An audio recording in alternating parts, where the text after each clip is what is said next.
Nation Banter with Tony Smith. Riser, and welcome back to the studio. And we're joined in the studio by another, he calls himself a blow-in, but he's not. He's another Newry character, Jonathan Cully. Welcome into the studio, Tony, buddy. How are you? I'm very well. How are you? Good, good. It's warm in here, John. It is warm in here. On that note, friends, you know what's going to happen. There it goes. Look at that there. Whoa, that was some shot, wasn't it? That was some shot. Do you land it in the basket every time? Oh, every time. That's a good shot. Every time. Thank you very much. You would know that because you were in the army for years, wouldn't you? No, I never was the in Irish the Army. No, never was in the Irish Army. You're confusing me with someone else. There you go. That's that hitting the head. I knew a lot of chaps in the Irish Army, and we'd worked in old Land Rovers, and we bought a lot of old Land Rovers from my former career and stuff from the Irish Army, but no, I was never in it myself. You were never in it, but you dealt a lot with your friends who were in the Irish Army. I did. Formerly known as Land Rover man, Jonathan Cully. Isn't that right? That's right. You were a Land Rover specialist for how many years? Nearly 20 years now, Tony, in Newry. Closed the garage back in April, 19 and a half years fixing Land Rovers in Newry. And after 19 and a half, you just went? Just looking at them one day and I just thought, I think that's enough of that. I don't want to be part of that anymore. Time for a bit of a change in life and lifestyle. And you have changed. You've changed dramatically. When you were at the Land Rovers, you were one big guy, like. Bigger chap, nothing to do but eat and work, and you're not getting the same cardiovascular workout that you get. Now you're working out. Working out a bit, doing a bit of swimming, doing plenty of walking, eating better. I have to say, you look 10 years younger. I feel 10 years younger. Yeah, but so that has worked then. That has worked, yeah. So it's coming up this 40th birthday, 20 quid in the hand. And, like your own. Yeah. You get these types of beards when you're 40, you know, coming up to your 40th birthday. You know? And then you pass through that, do you? Pass through that. When you get to my age, you lose the beard. Yeah. I had a beard for a while. Yeah. We went to... you know, you've got enough hair up there, like... Enough to compensate. Enough to compensate. Well, you're looking fresh and well, and you're actually enjoying your life now, really. Well, I'm not saying that you didn't enjoy it as a Land Rover man. You had some good fun there too. You had some pretty wacky vehicles, Land Rovers, hadn't you? I still have over the years. Yeah, you still have them lying about? Yeah, we built a lot of Land Rovers. We built them for films. We built them for off-roading and challenge events. We built them for forestry. We built a couple of replica police vehicles for Harrison Ford and Brad Pitt did a film. It wasn't a great film, I didn't the bets anyway. But the Devil's Own, was it the Devil's Own? The Devil's Own. Ford, the Devil's Own. Yeah. And we did a couple of armoured Land Rovers for there, and as they took shape out the Belfast Road beside the police station, that raised a few eyebrows. Because I remember going in to see you back in the day, and I drove in and then I looked and I went, oh dear, and I just reversed out again. He's getting a lift. He's been lifted, and he's getting a knock. The place is getting raided. That's right. What do they call it? Not getting the trouble. What do they call it? Not feeling the heat. What's the local term for us when you're getting your collar felt? Oh, he's getting his collar felt. There's that many terminologies around here. There's not just one specific for every event. Well, that's right. And we had good fun doing those as well. We drove them down to Dublin when they were finished, and the only thing we weren't allowed to do was finish the bodies with the confidential free phone numbers. We sent those down ahead of the passing, and a buddy of mine and myself drove them down to Dublin. We went down through Balbriggan and all the towns that you used to have to go through. The coastal towns. The coastal towns.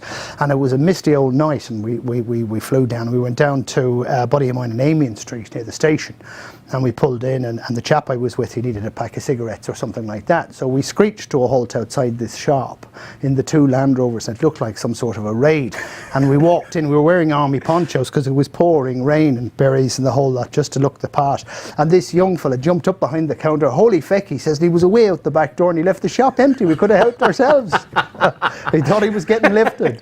He thought it was an incursion by the British Army into the south of Ireland. It looked like an incursion. Yeah, it was great. Yeah. And I had great help. Funny enough, I mean, I did get help from a couple of serving policemen who were ex-army who'd come in and they'd say, oh, that air filter's a bit higher and that grid kind of goes over a bit and whatever. So that was a lot of help.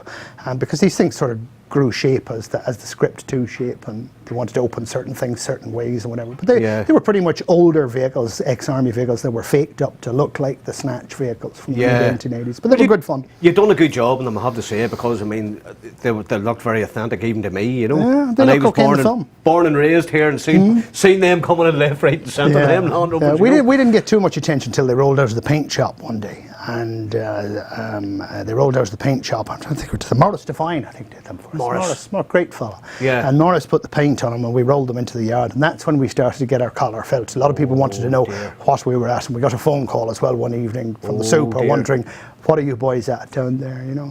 And funny enough, when we were delivering them, we had a lot of fun in the town as well, because my buddy got lost. And he was up the back in Newry, up around the back of Barcroft, driving around in this thing looking for the main road again. And I thought, here we go. We spent the last 2 months building it. He's about to get it burnt out somewhere, you know, some back road. I hope he's got bulletproof windows. He'll be shot, you know, he'll be shot. So anyway, we found him, and we at that time there was a checkpoint down south, and we rang ahead and we said, listen, if this guy gets out ahead of me or he's still looking for me, would you get him pulled into the side of the road and I'll catch up with him? So when we did get down the checkpoint, they were waiting for us now. They had a good look around them. The guards did. They said, oh, I see you found your man anyway. He said, it looked a bit strange, he says, when we were missing 2 British Army Land Rovers south of the border.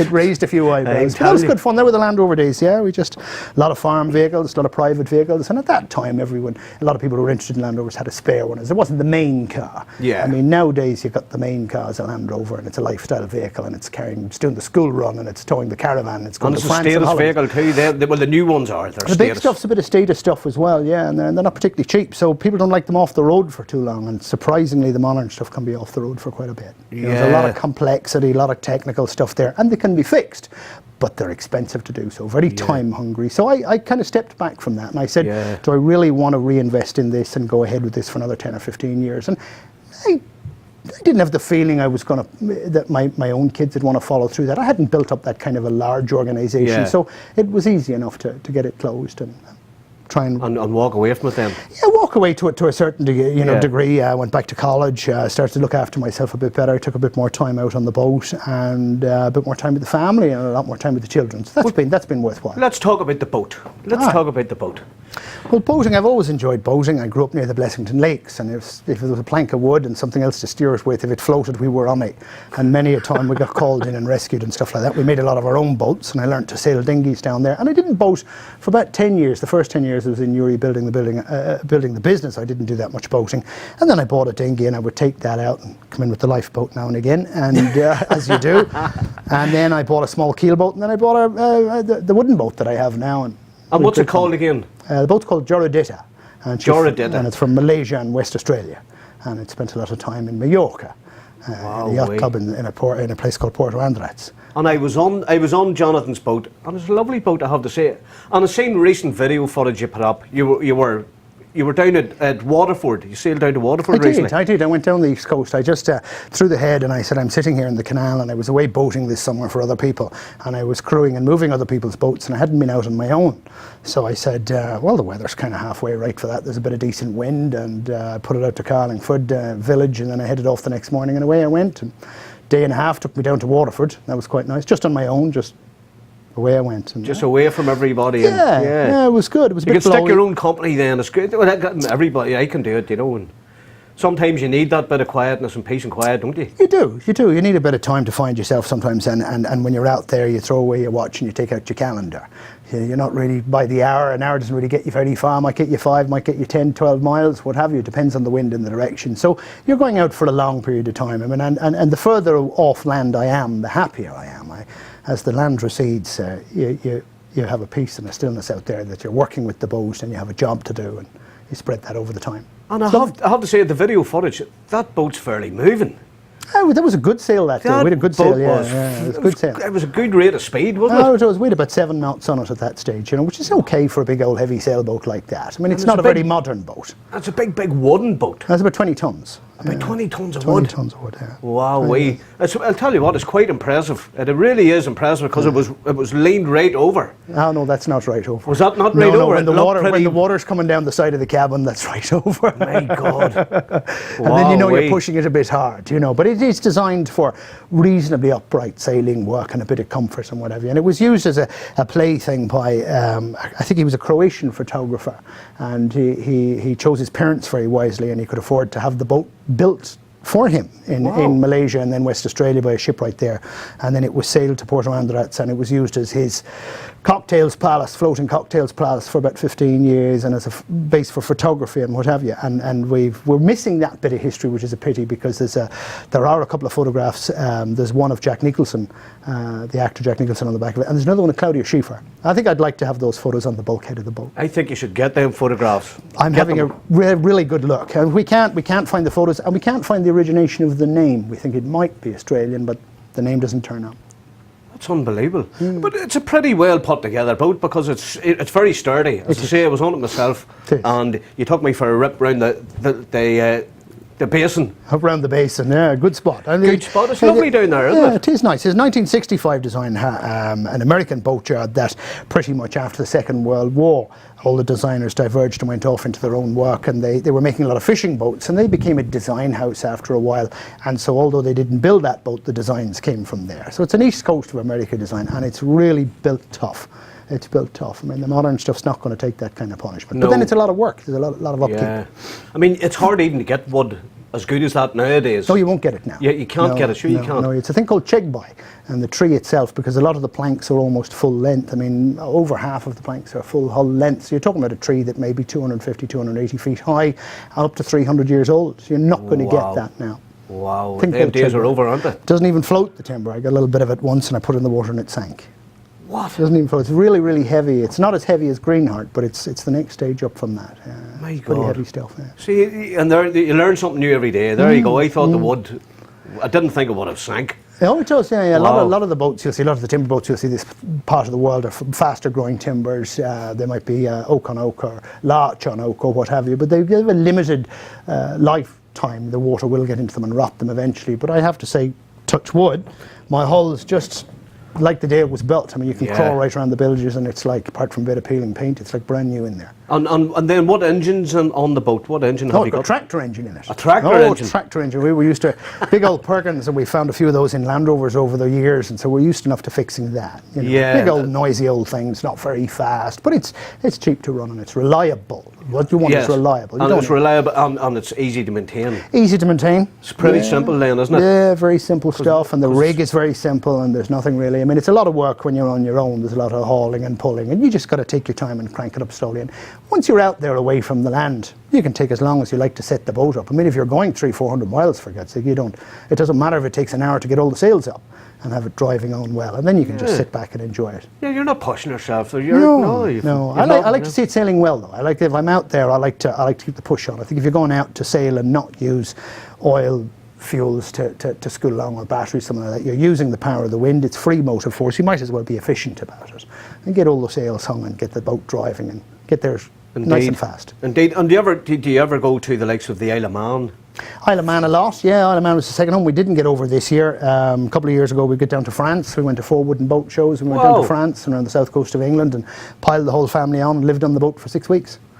Fab floating caravan. Fantastic. Wow, yeah, you get showers and toilets, and you get your galley and everything there. It's great, yeah. And in the evenings you can sit out the back there. Sit out in the aft deck and watch the sunset. It's superb. And the sunrises and the sunsets are two of the most magic things. Never mind the wildlife and the scenery and whatever, but the sunrises and the sunsets are phenomenal. Because when you're out in the middle of the sea, there's only the sky and the sea and the horizon. That's right. You've got that horizon, and up comes the sun, and it's a magical thing. That must be lovely. And you see all the different colours then, the reds up in the sky and the blues. You do, yeah. I've never seen the northern lights, that kind of thing. I prefer the warmer weather. And I think now that the boat's heading south, part of the plan, the option is maybe to keep heading south with it and maybe head somewhere warm. And maybe bring it back to the Mediterranean. I really like the sound of that. That's a little project coming up, maybe. I like the sound of that. I like the sound of that. I could maybe do a banter show out there on the boat with you. You could, on the aft deck. You could. There's plenty of room. I'll fly out. We got the 2 steamer chairs out there and a small table, and you can put your whatever you're drinking on top of that. Oh, yes. You can watch the sunset, and it's a magic thing. I like it. Yes. It does it for me.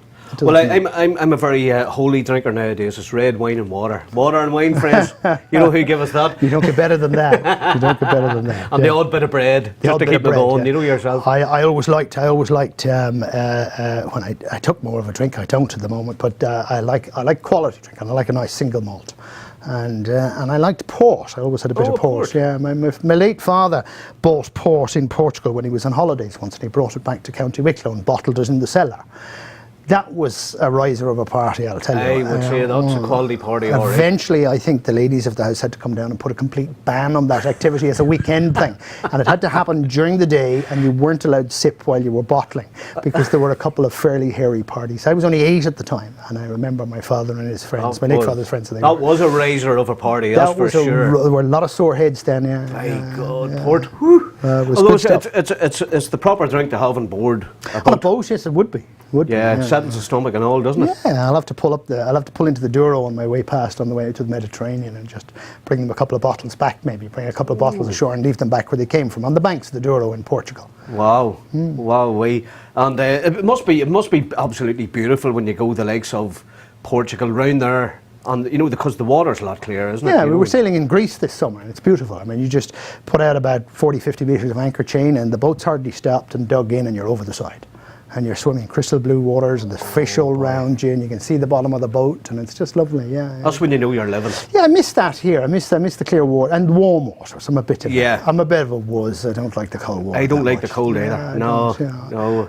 I think when you're coming up to 40 like us too, you like the bit of heat. You don't like the cold. And I do a bit of swimming in Newry Pool, and it's great. I joined the over 65s club, and I go in there, and I suppose I'm the young fella in there now, and they look after me very well. They don't give me too hard a time, and it's great. I think the Newry Pool is great. I'm looking forward to see what the new one's going to be like. Oh yeah, and it's good to see them. They're powering ahead with it. They are powering ahead. Against all odds, it didn't look like it was going to happen for a while, but they are going ahead with it. Yeah. Put us on the map a bit, and I think if they get into the middle bank and do this, the Newry 2020 vision, and take some of the better elements of that and put it in the middle bank in Newry, I think that will be the lungs of the city. I think that'll just be a fantastic thing. Because that's where our boat's based. It's down there, and it was down at the Triathlon, the water festival. Yes, it was. We brought the pontoons up on the boat. You brought them up? Yeah, the floating stage. They joined 2 pontoons together to make that. So we tied a pontoon on each side of the boat, and we brought them up from Warren Point Harbour. No way. And we had some of our Inland Waterways Association of Ireland members sitting out on them with deck chairs and a table, and that's all on the internet. You can have a look at that. Macarivi there. Macarivi's they formed a group called the Newry Maritime Association. They've also done a lot of very good work about putting the maritime nature of Newry, more the commercial maritime nature of Newry on the map. We would be concerned more with the inland navigation to Lough Neagh. Although we do a bit of work around the ship canal. A lot of our members now are working very hard at Lough 2 and Lough 3.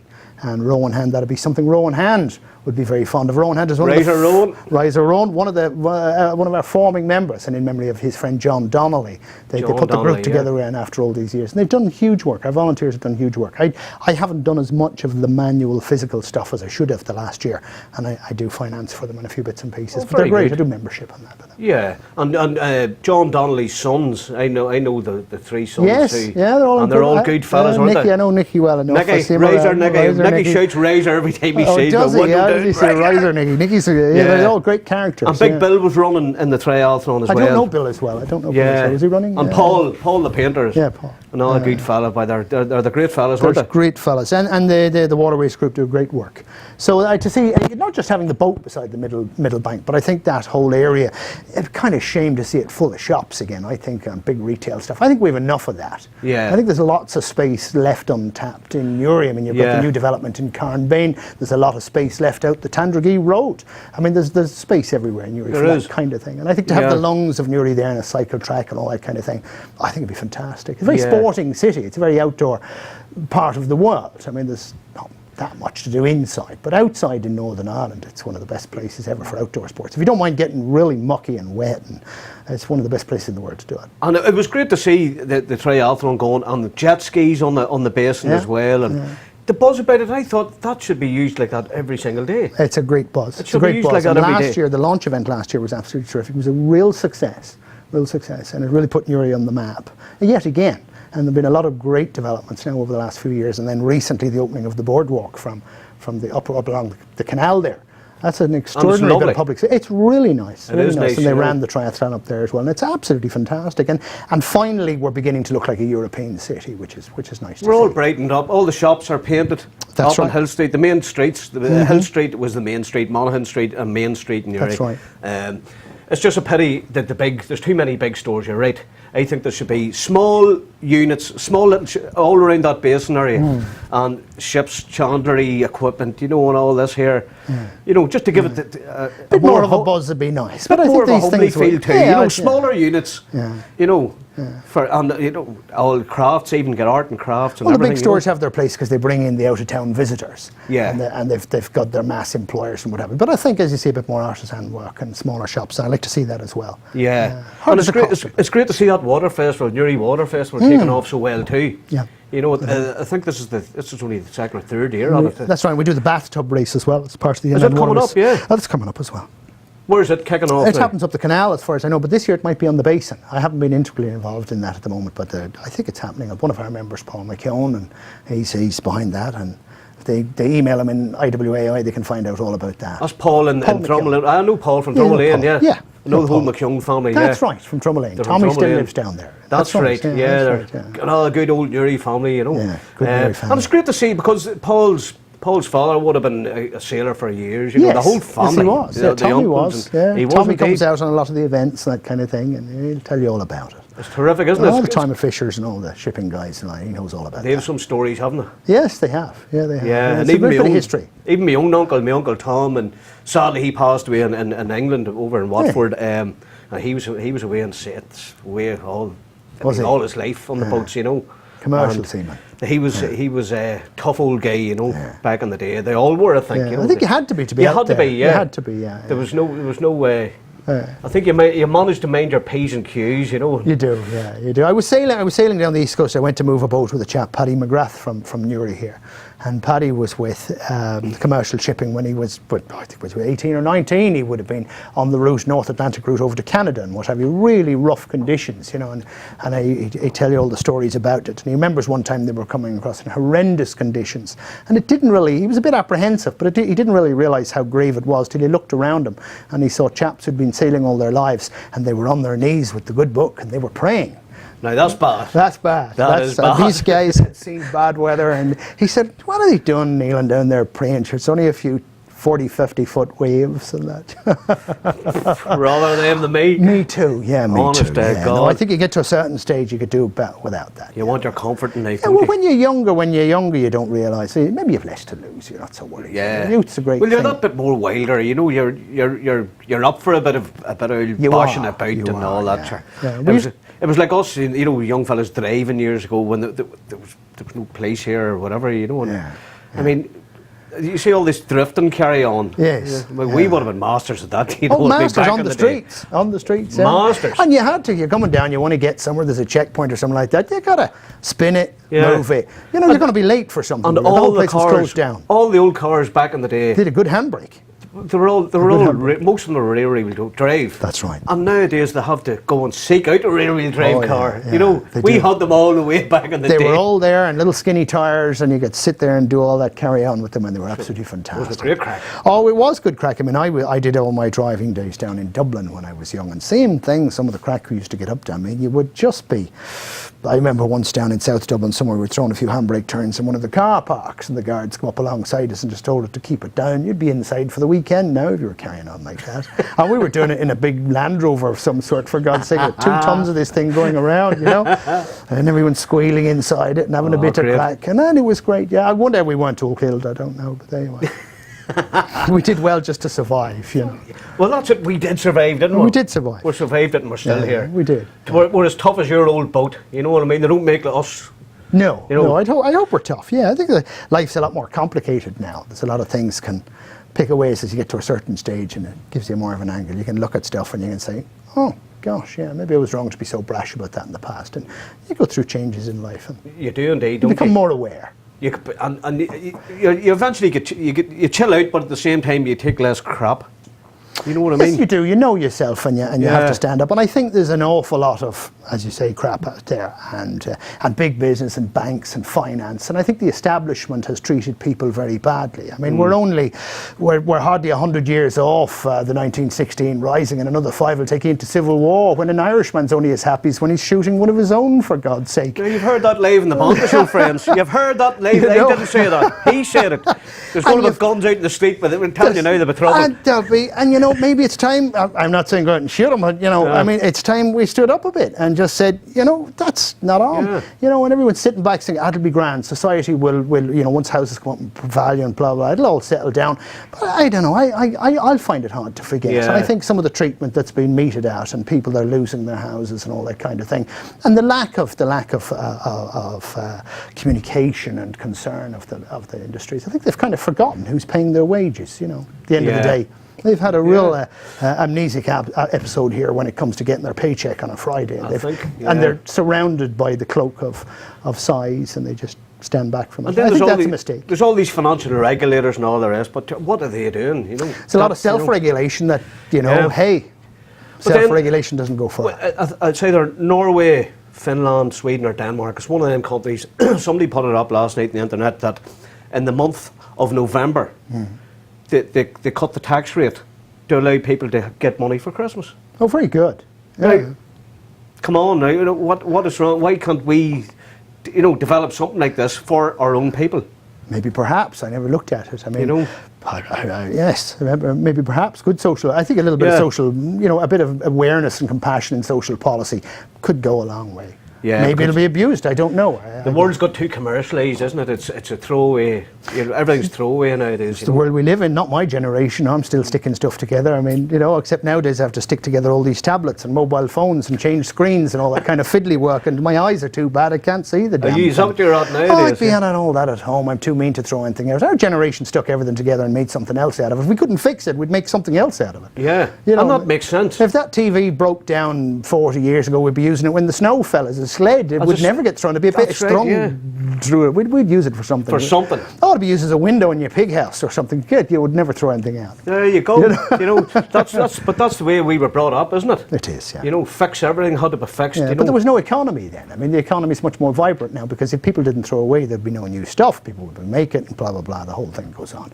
I think a bit more balance maybe perhaps, or a little more understanding of what it takes to create all this stuff and what it actually takes to earn the money to get it. Yeah. There seems to be a bit of a gap there in the modern generation. Yeah, it does all right. It does all right. Well, we're after getting the old the timeout symbol there from our studio manager. It's been a blast. It's been a fresh bit of conversation in the Banter show. It's been great to see you, Tony. And great to see you too, John. Honest to God, this man's looking 10 years younger at least from you left our mainstream job. It's a weight off your shoulders, isn't it? It is a weight off my shoulders, and I have more time now to enjoy Newry, my adopted home, which has been fantastic. There you go. He's a Newry man. He's not a blow. He said he's a blow, and he's not. He's a Newry man now. He's an honouring Newry man. Half Wicklow, half Newry. You've done your 20 years. You're a Newry man now. 20 years is as good as a life sentence. Yeah, we'll stick around for a bit more. Jonathan, it's been a blast, and it's been a great conversation. You too, Tony. And I wish you the best, brother. I wish you the best. And you too. Keep that sailing. And do put up the odd video for me, will you? I will put up the odd video, and we look forward to seeing you back on the screen soon as well. It's something new and exciting. Thank you very much. Well, Jonathan, will you give us a razor? Will you join me in giving a razor? This is a razor. That's a riser. That's a razor. Razor. Riser. Friends. Destination Banter.